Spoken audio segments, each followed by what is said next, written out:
According to the Global Wealth Report, 43.4% of the world's wealth is controlled by millionaires, or approximately $173 trillion. Moreover, 84% of the world's wealth is owned by the top 10 richest people.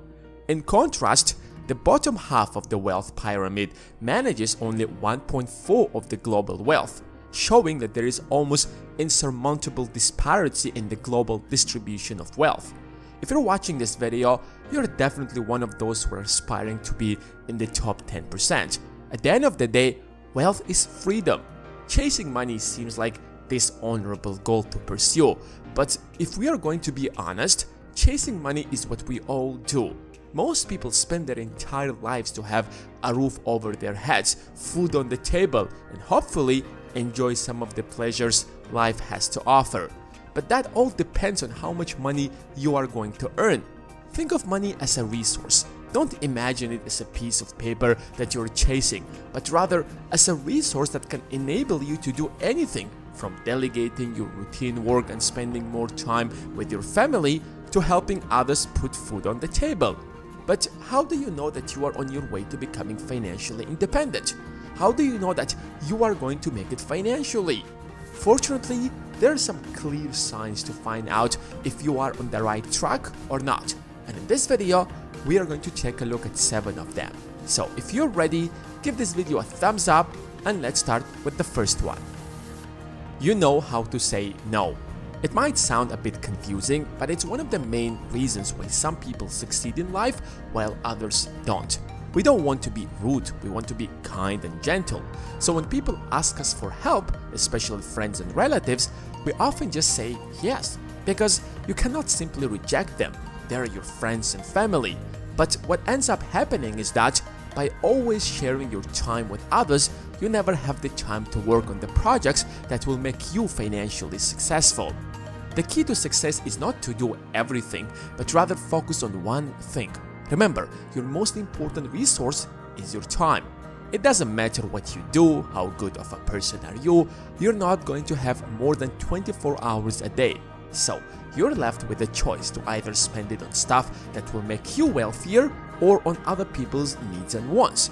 I'm not saying you should be stingy and never help anyone, but you have to make yourself a priority. Number 2, you're always learning. So here's what most people do. They go to high school, graduate, join college or university, graduate, find a job, and that's the end of learning. Literally, some people don't even read a single book once they're out of college, which is why most people don't become successful. The key to building wealth is to take advantage out of opportunities, and the only way to do that is to have a deep understanding of something or a wide understanding of the world. For example, 10 years ago, crypto was not a thing, but today it's worth trillions. The people who are going to take advantage out of this revolution are the people who put in the effort and time to understand this industry. It's as simple as that.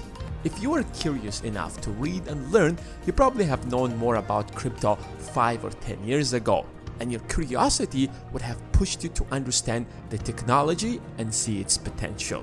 That doesn't mean it's over.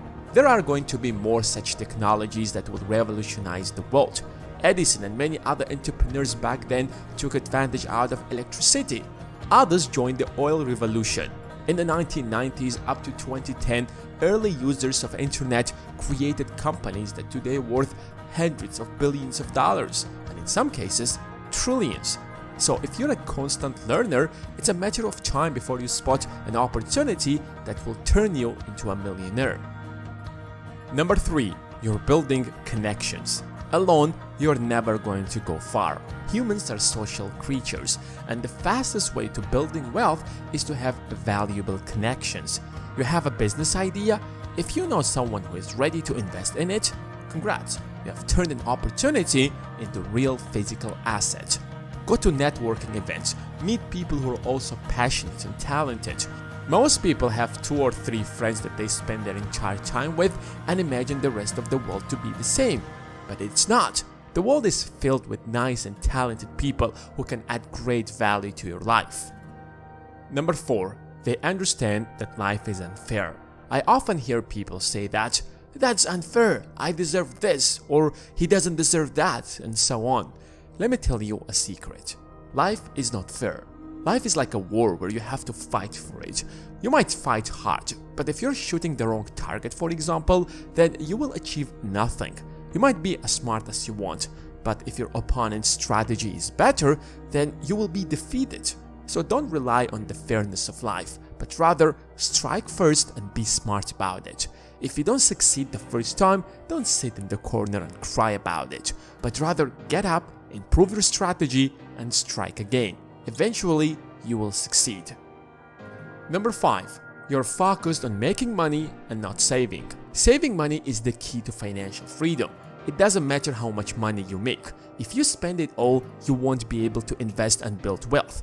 But some people are so focused on saving money that they forget to maximize their income. They spend hours in the hypermarkets to find milk that's 10 cents cheaper instead of spending that time educating themselves and learning to spot a $1 million opportunity. Remember, there is a limit to how much you can save. At the end of the day, you need a shelter over your head, food on the table, and gas to drive your car, and late night hangouts with friends to entertain yourself. Save as much as you want, but focus more on building different streams of income. If you have reached the peak in one area, focus on building another business, and so on and so forth. Number 6. You're consistent. One thing I can tell you for a fact is, nothing meaningful happens overnight. If you have ever tried to go to the gym, you know that it doesn't matter how hard you work out. It doesn't matter if you spend 10 hours in the gym. You're only going to hurt yourself and won't achieve anything. Because the nature of success is that it happens gradually, step by step. Going to the gym 3 or 4 times a week, working out just for an hour for 3 months in a row will get you far better results than spending 10 hours in the gym for just 1 week. And that applies to everything else in life, including financial success. Number 7. You are results oriented. There are 2 types of people. One who believe that they should be paid based on how much effort they put in, and the other who believe that they should get paid based on how much value they bring to the table. And that's why the first type in most cases never become financially successful. They can make a lot of money because they could be really good at their job. So they get paid a fortune like successful engineers, doctors, or lawyers. But at the end of the day, the real money is made by successful entrepreneurs. Take a look at the top 100 richest people in the world. All of them are successful entrepreneurs. When it comes to business, no one really cares about how much time and effort you put into your product. Take YouTube for example. No one really cares about how hard you work to create this video. If it's not interesting, no one is going to watch it. And that's why people with the first mentality often fail when they start a YouTube channel, for example. Because when it comes to YouTube, you often have to work hard for months before figuring out the algorithm and generate any income. It might even take you years before it turns into a successful business.